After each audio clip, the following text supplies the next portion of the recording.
Hey everybody, Shelka04 here. So it's been a while since I've done an update to the bunker slash buried house project that my buddy is working on. And I thought it's time for an update. So here I just want to give you an idea as far as how the thing is lying in the land. The the depression where the containers are sitting was scooped out by the highway department. They wanted some gravel that was in that location long ago. And so it created like a natural draw or a natural holler, depending upon what part of the country you're coming from. Anyway, so the plan is to, I guess, cover up most of it. Now, what my buddy mentioned to me a while back is, and I don't know how to describe this unless you've seen it, but you know the way an old World War II ammo depot would look, as far as uh, like I don't know what they call it. Uh, Sides coming out at 45-degree angle and all gray. Does that make sense with the dirt bermed behind it? That's sort of the look that he's looking to go for from the outside. So let me get about 300 feet closer, and I'll see you up there. Hold on.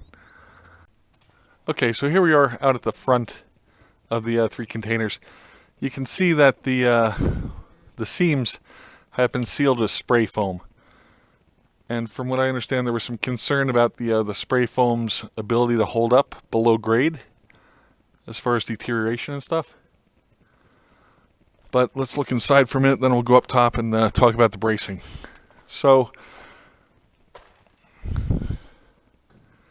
the area behind that cinder block wall is going to be the bedroom.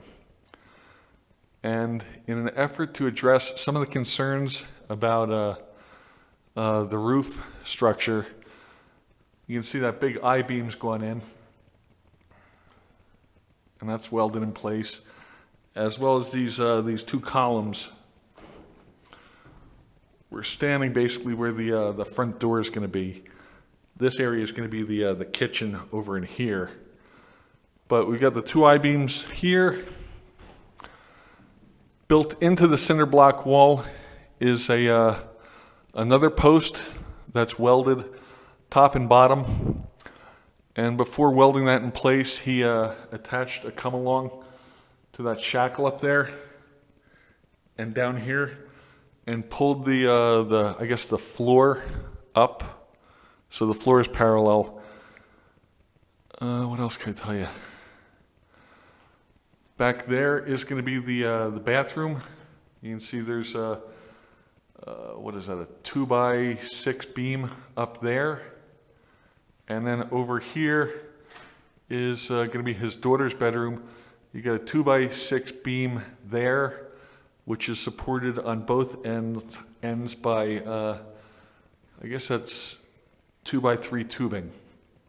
And the plan, in addition to what you're seeing here, is to run a piece of channel or a L-beam or angle iron on either side of that to seal that and to add some rigidity. As far as the sealing of the floor, what wound up happening was spray foam, and then cut it off flat. And I think he went through a lot of spray foam. And then this stuff, like you would flash a window with. It's aluminum with, I guess, a rubberized adhesive. So that's on the inside. Let's go around the outside, and there's some interesting stuff going on there.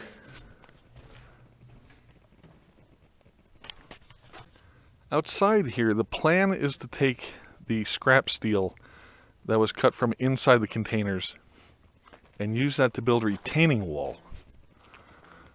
So we're going to have a retaining wall around this side and around the back, with the scrap steel on the outside, and then backfill it. And I guess the plan is some pressure treated decking or something inside to facilitate drainage and stuff like that. The piping here is what we in New Mexico call oil field pipe. I think it's 2-inch Schedule 80 if not Schedule 120. I'm not sure. But it's some pretty stout stuff. Now, I think the plan is still to put a few inches of dirt up above. And so I got to talk to him about what his thoughts are with the chipboard up there. But as far as this goes, with the idea of backfilling and using the cordon panels that he's cut out, that's sort of the plan. What that does is, if nothing else, gives him some more living space, and also eliminates to a great degree the potential of the dirt crumpling in on the sides. I will say this: in New Mexico, we do not get much. I think the term is slumping. When moist dirt moves, we don't really get any of that. So I'm thinking if he backfills with moist dirt and compacts it, that'll be the equivalent of just basically laying in cement. I think on this side, the plan is to line this with earth-filled bags and then backfill, but I'm not sure. I haven't been updated on this part lately. So let's go up top and talk about the reinforcing that's been going on up there. Okay, so here we are up top, and what I'm standing on is actually an area that's been doordared onto the sides of the containers. It's the area underneath that's being supported by the oil field pipe. But some people in other videos have expressed concern, I guess, about tack welding the I-beams up here down. If you look at all the bolts, it's my understanding that there are now over 300 3/8-inch carriage bolts bolted from underneath up to the top. So, in this piece alone, there's 1, 2, 3, 4, 5, 6, 7, 8. And that seems to be typical for what's going on up here. Also, if you note, he's tar sealed the seams, which were spray foamed before that happened. So I'm not sure what the plan is at this moment as far as how much dirt is going up here.